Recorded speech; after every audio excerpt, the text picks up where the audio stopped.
그 다음 우리가 이제 생각해 볼 게 이제 곧 있을 미국의 스트레스 테스트입니다. 혹시 미국 은행의 스트레스 테스트 들어보신 분들 계시나요? 물론 이제 들어보신 분들이 계실 텐데 간단하게 좀 말씀을 드리면 스트레스 테스트는 뭐냐 하면 만약에 미국 경제에 충격이 왔을 때 은행들이 이걸 잘 견딜 수 있겠느냐 없겠느냐를 테스트해 보는 거예요. 위기 상황 대응 능력 평가 뭐 이 정도로 생각하시면 될 것 같아요.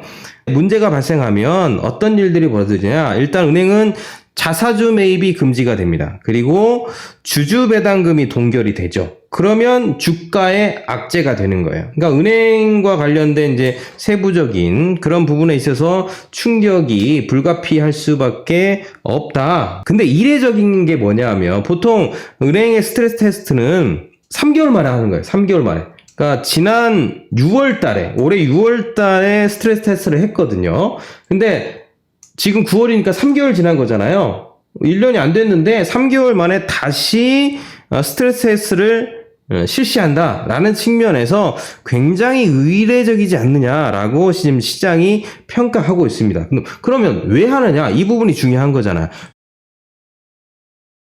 왜 하느냐가 중요한 건데 일단 왜 하느냐를 좀 보려면 3개월 전에 6월 달에 어떤 스트레스 테스트를 했느냐가 먼저 점검을 좀 해볼 필요성이 있는 거죠. 3개월 전에 은행의 스트레스 테스트를 했을 때 주제는 뭐냐 하면 V자, W자, U자의 침체를 가정하고 경제 성장률 얘기하는 겁니다. 만약에 V자, W자, U자의 경기 침체가 오게 된다면 과연 은행들이 버틸 수 있겠느냐? 요것들을 스트레스 테스트를 한 거예요. 은행의 4분의 1 정도가 재무 건전성이 나쁘다는 결론이 났죠. 연준이 여러 가지 조치를 이제 취한 거지 않습니까?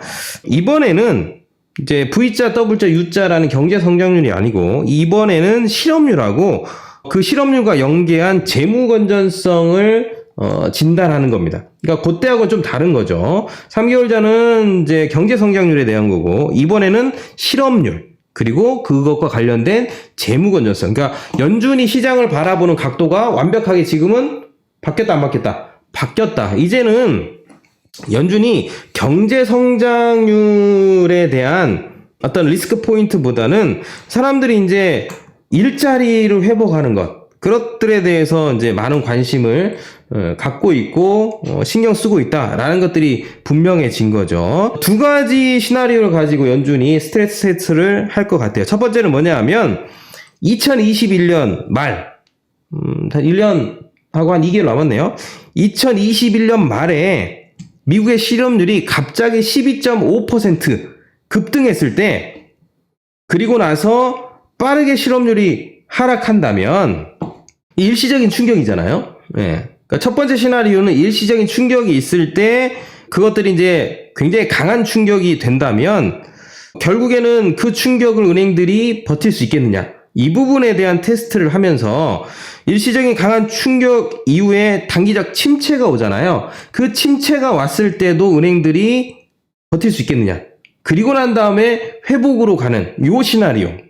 다시 한번 설명드리면 2021년 말에 강한 충격, 그러니까 실업률에 대한 강한 충격이 있고 그 다음에 단기 침체가 있고 서서히 회복되는 그 과정 가운데 은행들이 잘 버틸 수 있겠느냐, 재무 건전성을 유지할 수 있겠느냐, 이 부분들을 첫 번째 평가할 거고 두 번째 테스트는 2021년 말까지 서서히 11% 정도 오른 다음에 서서히 감소하는 거, 실업률이. 그러니까 첫 번째 시나리오는 갑작스럽게 충격이 오는 거고 두 번째 시나리오는 연말까지 서서히 실업률이 올라가면서 충격이 점점 고조되는 거. 그리고 서서히 감소하는 거. 요렇게 이제 됐을 때 은행이 버틸 수 있겠느냐. 그 얘기는 무슨 얘기냐면 경제에 미치는 영향이 충격이 크진 않잖아요. 근데 그 여파가 두 번째 시나리오는 오래 지속된다는 얘기예요. 그러니까 경제적인 충격이 오래 지속됐을 때 은행들은 과연 잘 버틸 수 있겠느냐. 요 부분을 평가하는 거예요. 두 가지로. 어찌됐든 간에 지금 연준이 바라보는 것은 우리가 엿봐서 알 수 있는 거잖아요.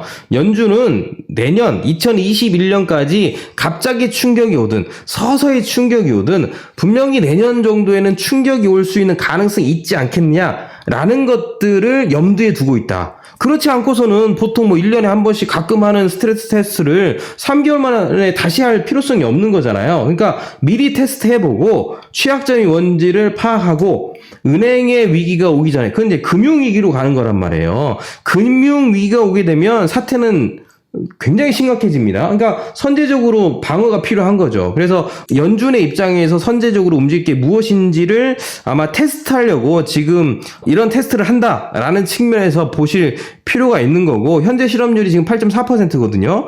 그래서 스트레스 테스트를 할 경우에 그것들을 이제 감당하지 못하게 되면 결국에 미국과 전 세계 시장, 코로나의 경기 침체가 계속 된다는 가정들이 깔려 있는 거니까 그 부분들에 대해서 우리가 조심스럽게 좀 미리 생각하고 움직일 필요성이 있는 거고요. 그럼 만약에 문제가 발생하면 어떻게 되느냐? 만약에 문제가 발생한다면 당연히 이제 경영을 개선해야 되겠죠. 그냥 뭐, 야, 니네 안 좋은데?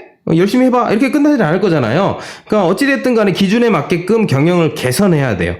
만약에 경영 개선 노력을 안 하거나 경영 개선을 노력했지만 개선이 안 될 경우에는, 그러니까 충족을 못 하는 거잖아요, 기준에서. 그러면 영업 정지를 당하거나 공적 자금 지원이 중단이 됩니다. 그러니까 당연히 문제가 발생한 기업들은, 은행들은 경영 개선을 해야 된단 말이에요. 어떤 모양으로 경영 개선을 하느냐라고 했을 때는 방식은 간단해, 심플해요.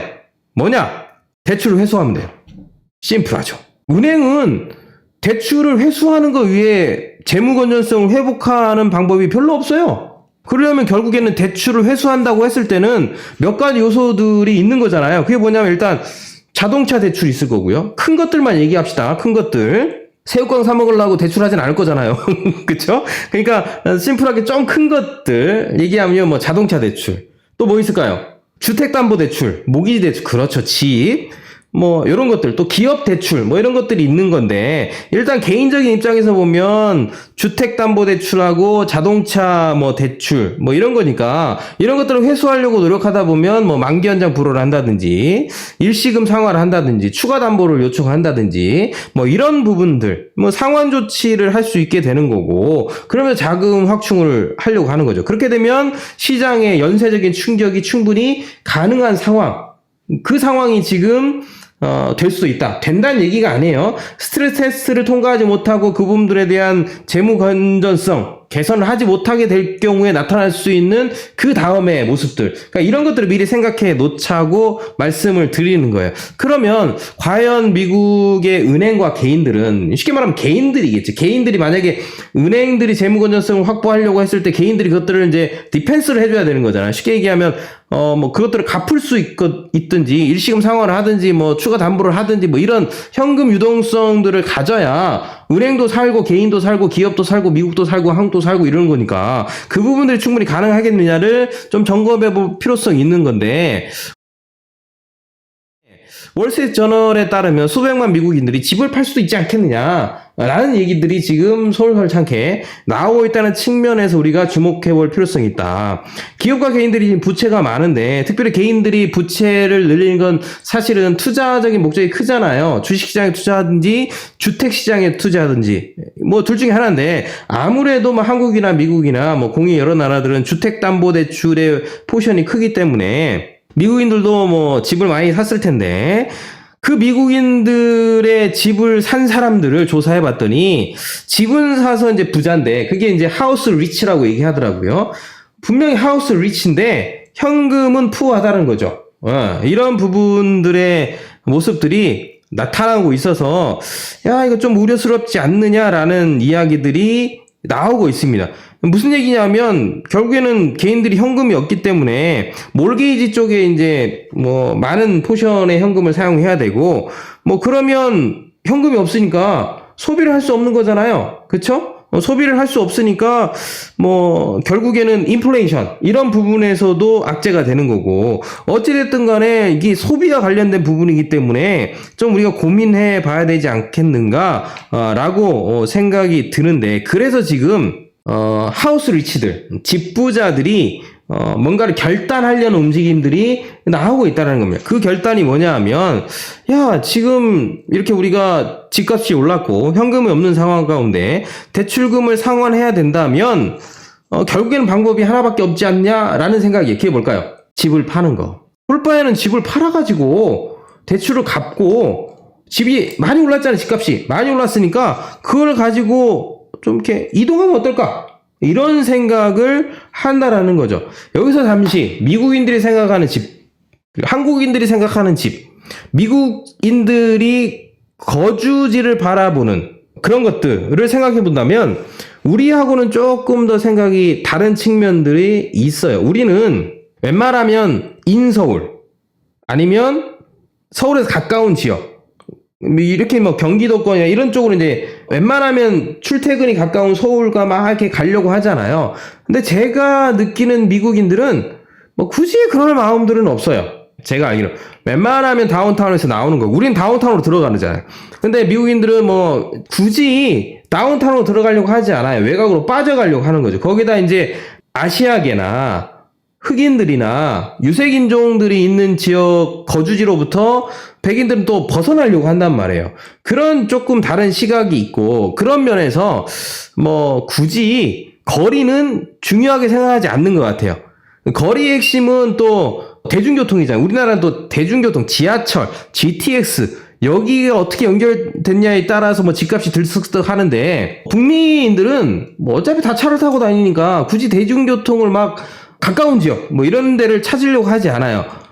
한적한 곳, 공기 좋은 곳, 뭐 이런 쪽으로 좀 빠져나오고 싶은 마음들이 있기 때문에, 그래서 미국인들의 집들은 산 쪽에 있는 집들이 비싸잖아요. 고급 주택으로 생각하고. 그러면 이런 상황 가운데서 이제 하우스 리치들이 현금 푸어니까 팔고 남은 금액으로 굳이 다운타운으로 들어가지 않는다면 좀 더 싼 지역으로, 외곽으로 쭉 빠져나온 좀 더 싼 집, 그런 쪽으로 이제 빠져나올 수 있는 가능성들이 좀 있지 않겠느냐라고 이제 보는 거예요.